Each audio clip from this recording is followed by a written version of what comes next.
Hello, salut à tous, c'est Christian Seri, votre agent immobilier. Je suis ici aux États-Unis, je suis investisseur, je suis entrepreneur. Donc voilà, si c'est la première fois que tu te connectes sur cette chaîne, j'aimerais t'inviter à liker, partager et à t'abonner. Ici, on parle de business, leadership, d'empowerment, éducation, surtout d'éducation immobilière. Donc on parle d'Afrique et tout ce qui concerne le continent africain, on débat de tous les sujets. Donc voilà, il y a un problème en ce moment, il y a quelque chose qui est en train de se passer avec la législation américaine sur l'immigration. Donc voilà, ne quittez pas, j'en parle tout de suite. Donc tout se passe en Afrique. À tout de suite. Allez, à tout de suite.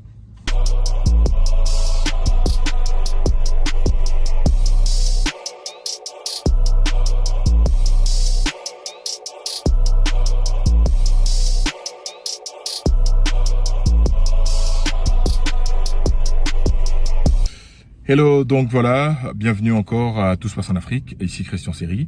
Donc voilà, aujourd'hui je vais parler d'un sujet qui est d'actualité en ce moment. Depuis le 20 janvier, il y a un nouveau président. J'avais partagé il y a quelques semaines les piliers de la politique de Donald Trump concernant la technologie, concernant tout ce qui va se passer. Il y a un point non moins négligeable qu'il faut débattre, la question de l'immigration. En ce moment, il y a un truc qui est en train de se passer. C'est l'histoire de cette africaine, ivoirienne, détentrice de la double nationalité. Donc, elle est partie en vacances en Côte d'Ivoire. Elle a utilisé son passeport ivoirien pour rentrer en Côte d'Ivoire, c'est-à-dire qu'elle est partie en Côte d'Ivoire. Étant ivoirienne, avec la double nationalité, elle est partie en Côte d'Ivoire, elle a passé son séjour, tout s'est bien passé. Elle est rentrée aux États-Unis. Quand elle rentrait aux États-Unis, au départ d'Abidjan, elle a montré son passeport américain, parce que bon, voilà. Et donc, généralement, l'officier des polices des frontières en Côte d'Ivoire va te demander comment tu es rentré. Certainement, elle a dû sortir son passeport ivoirien pour montrer le cachet avec lequel, voilà, qui prouve qu'elle est rentrée en Côte d'Ivoire. Donc, elle rentre aux États-Unis, elle donne son passeport américain. Donc, l'officier de police des frontières, il check son passeport, il regarde, il lui demande, écoute, tu viens d'où là? Elle fait, ouais, elle vient d'Afrique, de Côte d'Ivoire. Il demande, mais comment est-ce que tu es rentré dans le pays là-bas? Il n'y a pas de visa dans ton passeport américain. Donc, elle lui a dit, donc voilà, j'ai utilisé mon passeport ivoirien pour rentrer en Côte d'Ivoire. Donc, il lui a dit, ok, d'accord, super. Mais dans ce cas, t'as pas besoin de passeport américain. Alors, il a bloqué son passeport américain. Donc, si t'es rentré en Côte d'Ivoire avec ton passeport ivoirien, donc tu veux rentrer aux États-Unis, rentre avec ton passeport ivoirien. Donc voilà. Donc, et si tu rentres avec son passeport ivoirien, il faut qu'elle montre avec une pièce, une carte de séjour ou quelque chose que bon voilà. Mais en fait, l'officier, il avait raison parce qu'il a bloqué directement son passeport pour lui dire. En tout cas, ce passeport-là, t'en as pas besoin parce que, bon voilà. Donc, il lui a pris ça. Donc, il y a quelque chose qu'on ignore dans la loi, dans l'immigration, ici aux États-Unis.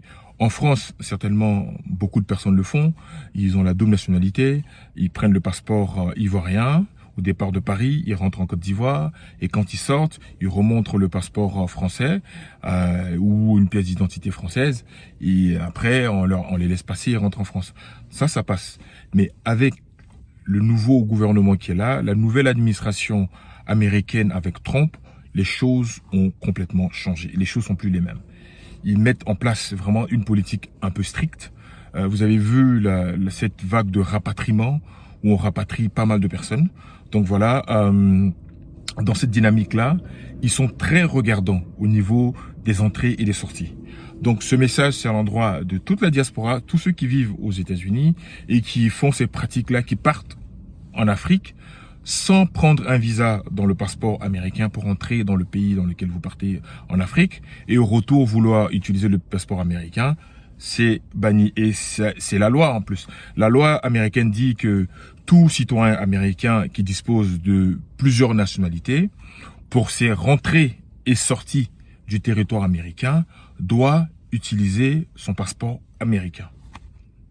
Je recommence parce que ça c'est important. Toute personne qui vit aux États-Unis ou qui dispose de la nationalité américaine et de d'autres nationalités, pour ses entrées et ses sorties, doit utiliser son passeport américain. C'est la loi, c'est comme ça. Mais ce sont des choses que les administrations précédentes, bon, les gens n'étaient pas regardants là-dessus, quoi. Bon, on faisait pas. Maintenant, la situation a changé. Ils sont super regardants là-dessus. Donc pour toi qui as l'habitude de prendre ton billet d'avion, partir en Afrique ou voyager en te disant bon je vais pas prendre mon visa parce que je suis natif du Togo ou bien du Bénin, je pars avec mon passeport de mon pays d'origine et après tu vas vouloir rentrer, tu vas avoir des problèmes. Donc prends tes mesures nécessaires, donc voilà, et ou bien consulter un avocat en immigration qui va vous diriger. Mais ce message-là, vraiment, c'est de le partager à toutes ces personnes-là qui savent pas. Donc il y a des choses qui se passent. Bon voilà, on n'est pas au courant. On travaille le matin, on rentre le soir, on n'a vraiment pas le temps de s'informer de tout ce qui se passe. Il y a des crashs d'avions, il y a l'actualité, mais il y a d'autres choses qui sont en train de se passer pour lesquelles il faut rester vigilant. Quand tu voyages, prends le soin de demander un visa pour pouvoir rentrer dans ton pays d'origine. Donc, à l'intention de l'ambassade aussi de Côte d'Ivoire, ici aux États-Unis, à Washington, donc ce petit message-là, soyez aussi réactifs. Parce que ce problème-là, c'est un problème vraiment criarde. Je ne veux pas critiquer mon ambassade, mais quand on sollicite pour des visas, ça prend beaucoup de temps. Ça prend beaucoup de temps. Souvent, on appelle, j'ai fait l'expérience d'appeler plusieurs fois, pas de réponse. Tu envoies des emails, pas de réponse. Permettez à ce que les concitoyens puissent avoir rapidement leur visa. Quand ils font une demande de visa, qu'ils mettent leur passeport dans une enveloppe avec tous les papiers qui vous expédient, prenez le soin de répondre pour dire tiens, on a bien reçu, nous sommes en train de traiter votre dossier, même un numéro de suivi pour suivre le déroulement du processus du visa, ou bien appeler pour dire que ton visa est là, envoie un email, ton visa est présent, on te l'expédie. Souvent, quand on envoie les papiers, c'est ça le problème. Hein. Bon voilà, hein. Beaucoup d'Ivoiriens qui vivent ici aux États-Unis, quand ils essaient d'avoir des visas à l'ambassade des États-Unis, ici à l'ambassade de Côte d'Ivoire ici aux États-Unis, pour le visa, c'est pas évident. Donc voilà, les frères qui sont le personnel de l'ambassade de Côte d'Ivoire là, voilà, ou même toutes les ambassades africaines qui sont là, qui traînent pour pouvoir accorder les visas pour les citoyens qui veulent aller dans leur pays d'origine. De grâce, s'il vous plaît, soyez prompts, soyez réactifs afin que le service soit plus fluide. Donc voilà, pour quelqu'un qui veut partir, qui vous envoie ses documents 1 mois à l'avance ou 2 mois à l'avance, ça prend du temps pour vous de processer le dossier, de le traiter, de répondre, de le réexpédier.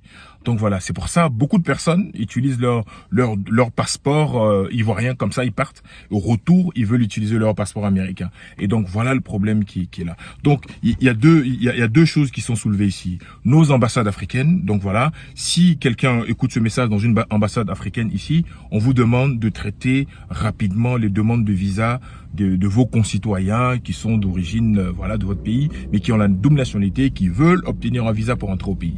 Ça va nous faciliter, ça va aider ceux qui sont en train de faire des affaires, qui bougent et qui ont besoin de tout le temps entre deux avions et faire leurs affaires. Donc voilà, c'est ce que je voulais partager avec vous aujourd'hui. Je ne sais pas ce que vous en pensez, mais vraiment, en tout cas, soyons vigilants pour toute la diaspora africaine qui traverse ces moments difficiles. Et donc, on rapatrie, les rapatriements, là, avant, il y avait beaucoup de rapatriements, mais parce qu'on n'en parlait pas. Avec Obama, même Biden, ça rapatrie les gens, tous les gens. C'est parce qu'ils font pas l'annonce. Trump est là, et lui, il le fait de manière ouverte. Sinon, ils en faisaient tous les jours. Mais sauf que maintenant, ils sont vraiment stricts avec ça.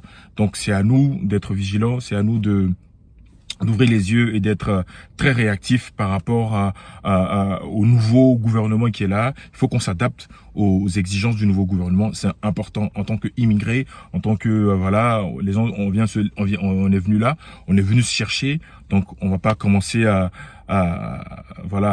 compromettre notre voilà ce qui permet d'être établi sur ce pays qui nous permet de vivre. Donc voilà. En tout cas, force à tout le monde, à cette dame là ivoirienne qui est dans ce petit souci. Vraiment force à elle. J'espère qu'elle a pour ceux qui sont dans ce problème là, j'espère que vous avez pu résoudre ce souci là. D'accord. Donc je m'appelle Christian Seri, je suis agent immobilier et donc voilà, je suis entrepreneur. Je suis aussi agent de ce qu'on appelle tax preparer. Donc si quelqu'un a besoin d'un coup de main en immobilier ou pour ses taxes, n'hésitez pas du moins à me contacter. Salut à vous et à très bientôt. Allez, bye bye.